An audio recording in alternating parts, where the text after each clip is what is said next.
Jay Crawford, Adam the Bull, Garrett Bush, Tyvis Powell, Jason Lloyd. Plus, ba-da-da-da-da, you're loving him, Mikey McNuggets. And so many big names, it would take me hours to say all of their names. The ultimate Cleveland sports show starts now. Booyah! Welcome, everybody, to the Ultimate Cleveland Sports Show here on WKYC Channel 3. Thank you for joining us. I'm Adam the Bull, and coming up, the Guardians are playing terribly right now. But can they still hold on in the AL Central with 5 weeks and change to go? We'll get into that. Tyvis. I'm Tyvis Powell, and there was a ranking that came out that ranked every professional stadium in the U.S. We'll see where Cleveland landed and if we agree. McNuggets. The Browns and the Seahawks take on the preseason finale on Saturday night. We're going to break down the 5 biggest storylines to watch in the game, and I promise you, number one's not what you're expecting. Ant? What's up, guys? My name's Anthony, and I'm here to tell you I think ESPN is underrating Kevin Stefanski's coaching staff. Bull? Well, that's something we're going to start with right now. Kevin, this is the time of year with a couple of weeks to go to the season that lists in the NFL are extremely popular, whether it's power rankings of teams, power rankings of quarterbacks, fantasy rankings, or coaching staff rankings. A lot of times it's just the head coach. But in this case, ESPN recently put out a list and ranked all 32 teams in order, in their opinion, based on the quality of their coaching staff. Let's see where the Browns ended up on the list, Anthony. All right, here's the top 5. Browns not in it, obviously, because you can see the list there. Chiefs, Lions, Rams, Niners, Ravens. Let's start with this real quick. We'll get to the Browns in a second. But real quick, guys, I have a problem with the Lions being ahead of the Rams and Niners. Anybody else have a problem with that? With the Rams and the Niners. Yeah, I would have the Rams and Niners at 2 and 3, and then the Lions at 4. Trying to think of the Niners one. Who did they hire as their new DC? Who's their DC now? I actually have no clue, but I know their head coach is awesome. Well, I mean, that's fine, but that to me is the most important thing. Dan Campbell's awesome as well. He is, but not as awesome as Kyle Shanahan.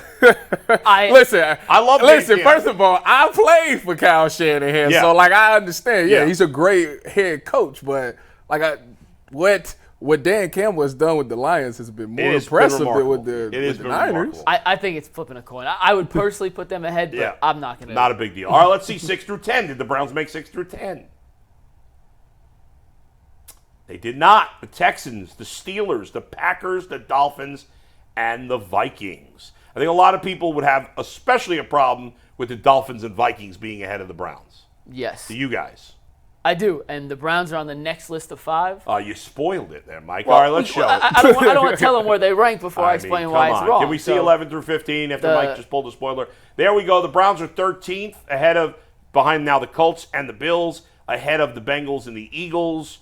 It's funny, if you did this list a year ago, the Eagles would have been a lot higher than 15th, but after last year, they drop, and these things change from year to year. He has the Browns 13th. That's it's a little disrespectful, I'm not going to lie there. Is it? A little bit. I mean, they didn't win a playoff game last year. I mean, yeah, that's fair, but, come on. What they had to go through last year, I mean. Okay. Like I say, listen. It's not just based on 1 year, though, I hear that, but if you had to put any of them coaches that's above them in the situation that the Browns was in last year, I personally don't think they had the same result. I really don't. All 12 coaches had. I agree, yes. I don't agree with that, but I agree with you that some of them, and I would have the Browns higher on this list. I would have them somewhere between 6 and 10 in the coaching staff. So each coach up there, if they had to go through 4 different quarterbacks, they'd still make the playoffs. And all I think there would be a number of coaches that can make the playoffs in the same situation. Not every coach. Yeah. You think Kevin Stefanski is the best head coach in football? No, I think he's disrespected though.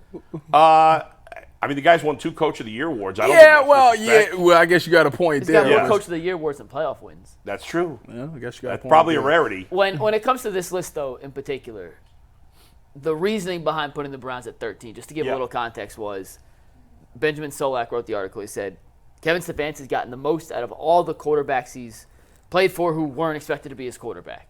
He hasn't gotten the most out of Deshaun Watson yet. I still need to see that happen. I have no qualms with Jim Schwartz, and I do have some question marks about how the fit between Ken Dorsey and Kevin Stefanski will work. And until I see that actually come to fruition on the field, I couldn't put them higher than some of the other teams.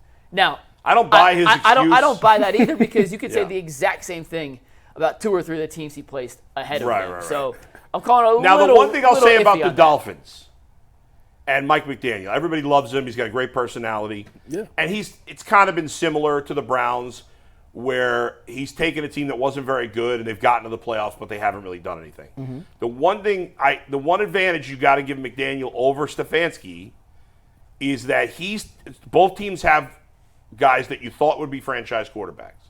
The Browns have a guy who was a franchise quarterback in Houston and hasn't been here. Now, how much Stefanski is to blame for that? I would say almost none. But if we're going to give him credit for the good things, then he's got to take it for that. Meanwhile, Brian Flores nearly destroyed Tua, Tua said he was a bad human being. Did you see that? That was crazy back and forth. And I have no problem with it. If he really feels that way, I got no beef with him saying that. And he took Tua, a guy who looked like he might never make it. And Tua had a magnificent season last year. He did. And Tua believes in himself. He's confident, and now he got paid. You got to give Mike McDaniel a lot of credit for that. I do, and Yeah. he was my OC when I was with the San Francisco 49ers. But Yeah. see, that's just one piece of it. Of course, tell yeah. me about their defense. Like That's fair. We talking about a coaching staff, not just the head coach. I know the Yeah. head coach gets a lot of weight, but like offensively and defensively, the Browns Right. was pretty solid in both. I mean, they were number 1 in defense, and they was middle of the pack last Well, year. the Dolphins were near the top on offense. But weren't what were they? they defensively? I don't know. I think they're middle of the pack. Oh, might well, be- then, so we I flip it here. Yeah, I think it's I would have the Browns. I think we all agree the Browns should be a little Couple higher. higher, yeah. Yes. Maybe 8, maybe 9, maybe 10, maybe 7. I don't know.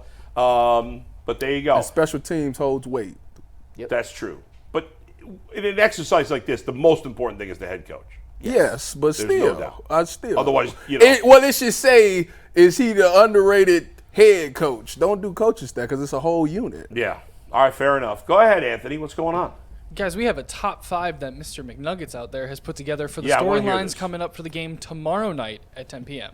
Yeah, these are the 5 things to watch in tomorrow's game. We talked about a lot of these on the YouTube show. If you missed it, you can go back and hear a little more in-depth analysis on this, but we'll run through the top 5 storylines to watch tomorrow. Starting with number 5, which receivers are going to step up for the Browns in this game? We're not sure if Deshaun Watson's going to play yet. We're not exactly sure who will be playing quarterback. We do know some of the cast of characters they'll be throwing to, guys like Michael Wood, Jamari Thrash, and Matt Landers. Landers was waived. He's actually not in this game. So Matt Landers out. But to see which ones step up and fit in with whoever quarterback in this new system, that's a minuscule storyline. I'm not even sure that what these guys do in this game matters much, if at all, in terms of the final decision. Talking about the receivers? Yeah. I mean, I feel like because the guys there, if we're talking about the non-starters here, Yeah. a lot of the hay is in the barn. You've seen 2 preseason games with what they can do.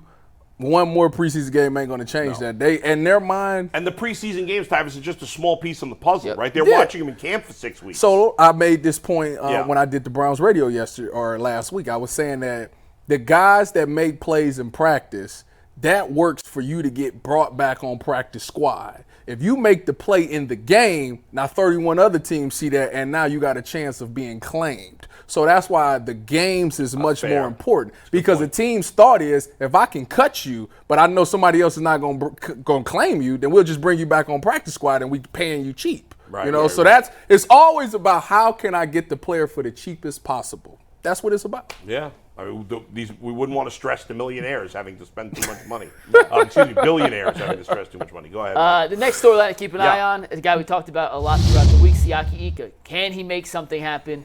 Can he put some good plays on tape? If he's going to have any chance of making the Browns' final 53-man roster, it's going to have to start with a very strong performance against Seattle after some not-so-great performances the first 2 weeks of the I preseason. think you're out to lunch on this one. I don't even think it should be a storyline. I don't think Siaki Ika has any chance of making the team, no matter – I mean, I guess if he played like an absolute superstar and had 4 sacks tonight, but I don't think there's anything he can really do.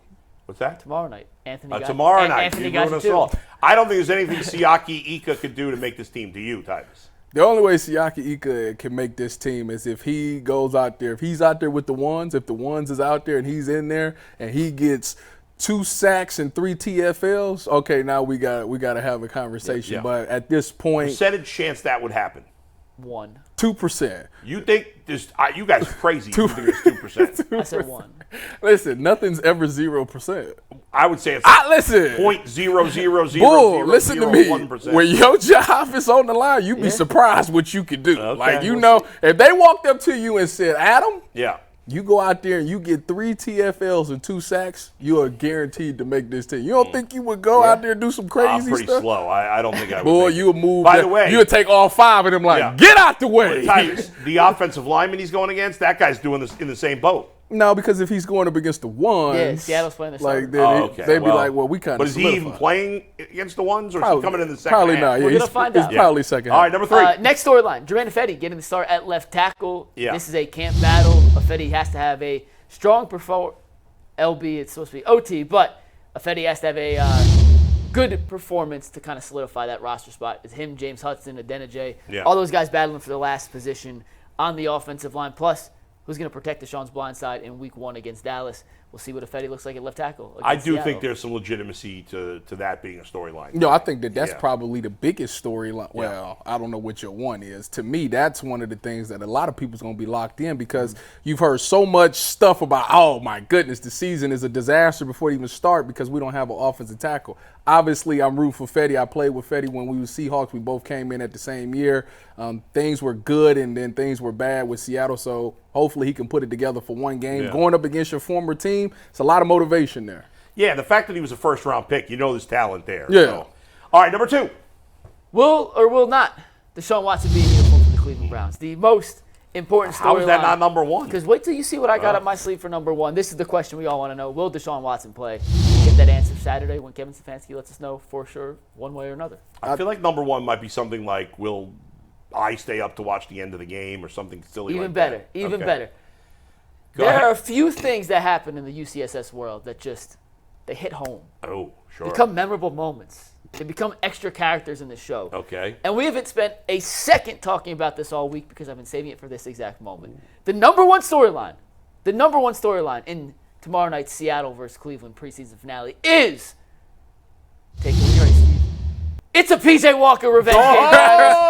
It's the most underrated about storyline. that. It's gone so under the radar, we all forgot about the fact that he was even on Seattle. I This don't is- even know that I knew he was This on is the Seattle. PJ Walker revenge game. Deshaun Watson, whether he plays or not, pales in comparison to PJ Walker getting his revenge against the Cleveland Browns. Tyvis, how did you not bring this up? That's your guy. You know, I've been so focused on all the other storylines. Yeah, you forgot about Phillips. I forget. You know, he solidified himself in my heart as Yeah. the best Cleveland Brown quarterback.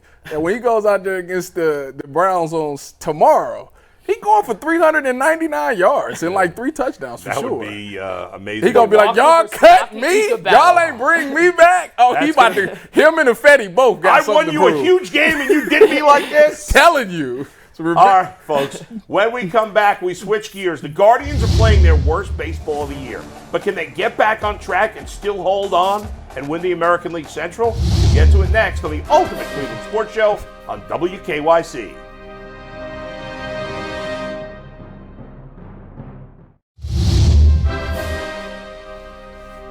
All right, welcome back to the Ultimate Cleveland Sports Show here on WKYC Channel 3. If you're not watching us every day on YouTube, what are you doing?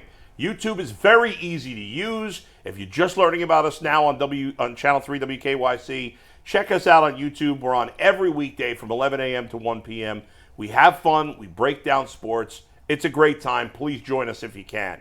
The Guardians have not been a great time lately, guys. They're playing their worst baseball of the year. They just went 1-5 on a road trip. They lost 3 to Milwaukee, and then they lost 2 out of 3 to the Yankees. Their lead in the American League Central is down to 2 games over Minnesota and Kansas City, both who are playing well. And the American League Central has a chance to have 3 teams reach the playoffs for the first time ever. The question is, guys, will the Guardians still win the division? Yes. Okay. Yeah, listen, I'm the optimist on this show, okay? So I'm going to be You are. I'm the voice of reason around Okay. here. Listen, hear me out. The Guardians play a lot of these series to finish the year at home. The Guardians are best at home. So with that being said, I think that it starts tonight when they play the Rangers. I think that we got to hit some home runs. Once you see them home runs back, because that's what Progressive Field has become, a hitter's ballpark. So therefore, I think that that's going to spark this team to start hitting again. The defense is still there. Just need some pitching to come back along. Guys are getting healthier. Gavin Williams will probably catch his flow. To him, it's still spring training to him, right? A little bit out of this point. Yeah, just so out of it. yeah, so I think that we got to relax. We'll be fine. Tyvis is the optimist. Yeah. You're the pessimist. I'm the voice of reason. I think it's unfair to say I'm a pessimist. You. It was negative Nancy for the first 90 I'm minutes. just I've been saying. hyping up the Guardians all year more than anybody else. You build them up to shoot them down. So Let's go. Tyvis Keep on it one and real. I'm on the other. But on this particular question, I'm right there with Tyvis. Thank you. On a scale of 1 to 10, I'm still at about a 7. They're going to win the division. Couple things. To Tyvis's point, they're 38-20 at home. 7 of the last 11 series are at Progressive Field, where they're just a better team. They still have the best weapon in all of baseball, which is their bullpen. And despite the fact the bats have gone ice cold over the last 2 weeks, they're 5-5 in their last 10 games. Like, they've still found ways to win. I understand the road stretch, 1-5, not good enough. In the 57 innings they played, they scored 1 or fewer runs in 55 of those innings. Zach Meisel sent that tweet out yesterday. But at the end of the day, even despite them playing their worst baseball, they've been a 500 team over the last 10 games. They're going back home. The schedule is tough, but they're playing those games at Progressive in front of the hometown fans, and I just still feel confident that they are the best team in the division despite the recent rough patch. At the moment, they're not playing like the best team in the division. Mm-hmm. For the last 6 weeks, they've been the third best team in the division. They were fortunate to have a big lead. You guys have brought up home field advantage. They have it down the stretch. It's a big deal. And even though I hate the way they're playing right now, and there's a lot of things ticking me off about the way they're playing right now and a lack of commitment to winning from the organization, I still, even though I'm Mr. Pessimist, apparently, if I had to bet, I would still make the Guardians the favorite. You asked me a few weeks ago, I would have said 90% they're going to win the division. I'm down to like 55% now, but it's still more than 50. It's still more than Kansas City and Minnesota. Kansas City's got a tough series coming up this weekend. They're playing Philadelphia. And the Guardians playing, I think, 80% or 75% of their remaining games at home is a pretty big deal. They've just been much better at home. And so I would still pick them to win. But they've got to start turning it around. I mean, they can't survive. You said they went 5-5 in their last 10, but they've got a losing record since the middle of July. That's a long stretch of time. And they are playing outside of the bullpen. Nothing about the team is very good right now. You got Bybee and the bullpen, and not much else to hang your hat on. If the lineup doesn't start getting hits and runners in scoring position, they're not going to go 5-5 and 10. And you're playing Kansas City next week. That's going to be a massive series. Now, there was a time a week ago where they had lost the first 2 to Minnesota. If Minnesota had won the last 2 games of that series, they would have been in first place. The Guardians won 5 in a row. They've been very up and down. Yeah. If you look at them late since the All-Star break, it's like they lost 4 of 5, then they won 5, then they lost 7, then they won 5. Now they've lost 5 of 6.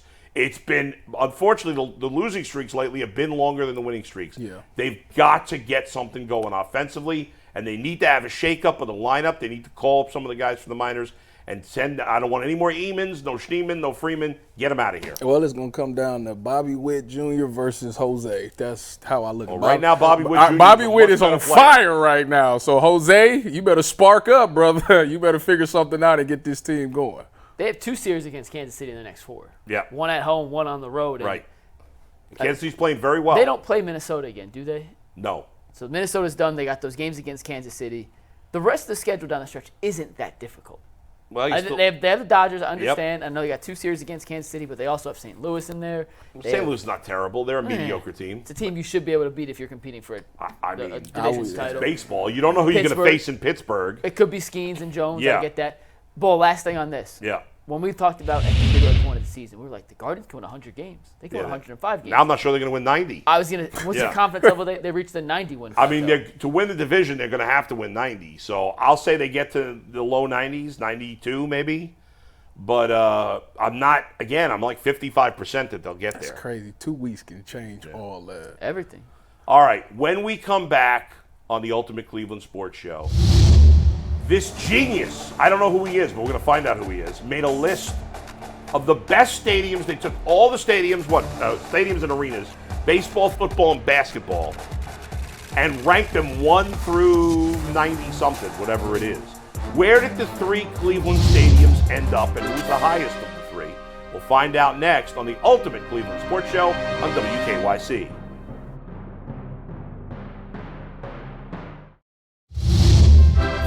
Welcome back to the Ultimate Cleveland Sports Show here on WKYC Channel 3. So, Brooksgate is a casino, and they compiled a list of all the stadiums in America, not college. Not college. NFL, Just NBA, Major League Baseball, and they ranked them how many different stadiums? 90? 90. Okay. Now, they didn't rank them. This was, how did they get this list again? They went through and took a compilation of don't show it yet. Don't Yelp show it yet. reviews and Take that out, guys. Google ads, Google reviews, and Facebook Yeah. reviews, and all that. So they put together essentially fan, not reaction, but fan Right. reviews of said stadiums, and then put a composite together. All right, now, I don't know how great a way that is to do the list. Who knows? But otherwise, it's just one person's opinion. So I guess it's not a terrible way. And then to you do have it. to you have to go into all 90. Yes. Right. is- Who has done that? All right, let's see the list. Even though it'll be hard to read here, obviously one giant list there. So there's 90. Number 1, Lambeau Field. Number 90. Oakland Coliseum, I assumed would be 90. They're only 89. Man, Commanders Field must be really terrible. Wow, they got to see. Let's look at where they got the Browns, the three Cleveland teams. Progressive Field, number 12, 12, yep. which is very high. Rocket Mortgage Fieldhouse is 30 I at see the very that. bottom, and Brown Stadium number 74. Which is near the bottom. Anyway, I mean, how many of those stadiums have you guys been to? Football-wise, I've been quite a lot of them. Yeah, but you've been there as a player. The fact that Seattle is there, I mean, that's about Where was right. Seattle? 6. It's about right. I don't know how Fenway Park's ahead of Wrigley Field. Wrigley Field is better than Fenway Park. Have you been to both? I've been to Fenway. I have not been to Wrigley. that's I'm going to embarrassing. Wrigley next weekend. Okay. Oh, you are? Mm-hmm. Now you're telling me? Yeah. I'm the last one to find out. I'm not missing work. All right, well, let's see what you think is better. Because I think Wrigley Field is better than maybe I'm biased. Oh, you're about to say you're biased. Probably. I've been to 2 of the stadiums in the top 10. Yeah. Go ahead, bring up the list The again, Miami Anthony. Heat Arena, which is ranked number 9, which is absurd. Yeah. And I'm just saying, I've been to a lot of baseball stadiums. Progressive Field is one of the nicest baseball stadiums I've ever been to. The food selection, the crowd atmosphere, the way they engage fan interaction with certain designated spots throughout the stadium. Yeah. It is a terrific, terrific fan experience. And whether it's 12, it's right in the right range. Yeah. 100%. So and Rocket Mortgage Fieldhouse at 30 is, I think, pretty fair too. I've been to 4 of the top 10. How many of you have been in the top 10? Obviously, you've been to Lumen Field. You played there. Yeah, I've been to Lumen. And Play at Lambeau? I played at Lambeau. Lambeau is very nice. Yeah. It is I've been nice. to the guys. One more time, if you could bring up the list. I've been to So 4. I've been to 2. I've been to number 2 PNC Park. I've been number 3 Camden Yards, which in my opinion is overrated. I've been to Fenway Park, and I've been to Wrigley Field. Wrigley Field and Fenway Park are both way better than Camden Yards. Camden Yards is the most overrated stadium. It's fine. I actually think Progressive Field is nicer than Camden Yards. PNC is the best I've heard that. modern park for baseball I've ever been to. Real quick, better than Progressive I got to Field. get Real out quick. more. Browns we have 30 seconds. Browns at 74. I thought we had till 59, you told me. It doesn't matter. Browns 74. Does that feel wrong? It makes me feel like I understand why they want to build a dome. The Brown Stadium's a dump. I mean, let's face it, that place is trash. It's ahead of Paycor in Cincinnati, which I'm going to finally for the first time in September. It makes sense why the Browns want to build a dome. Yeah. I was going to say, if you need more evidence to why their team dome. Yeah. Brooksgate put it up. The Q being 30, or the Rock now, I think it's a nice arena. It's very nice, yeah. The updates they did made it a lot nicer. Yeah, I agree with that. I think it's in the right range, 30 whatever, but that's I mean, the right basketball range. arenas for the most part, Is it's it- not like baseball or football, which is it's more Is noticeable it that than big us. of a difference than Miami's? Miami's has no atmosphere. No atmosphere whatsoever. Rocket Mortgage Fieldhouse, significantly So you better saying atmosphere. Miami shouldn't be 9? Not a chance. No way. Not a chance. All right, that's going to do it for us today. Thank you for joining us again. Please make sure you check us out on YouTube weekdays from 11 a.m. to 1 p.m. We'll be back on Monday right here on the Ultimate Cleveland Sports Show. See you, everybody.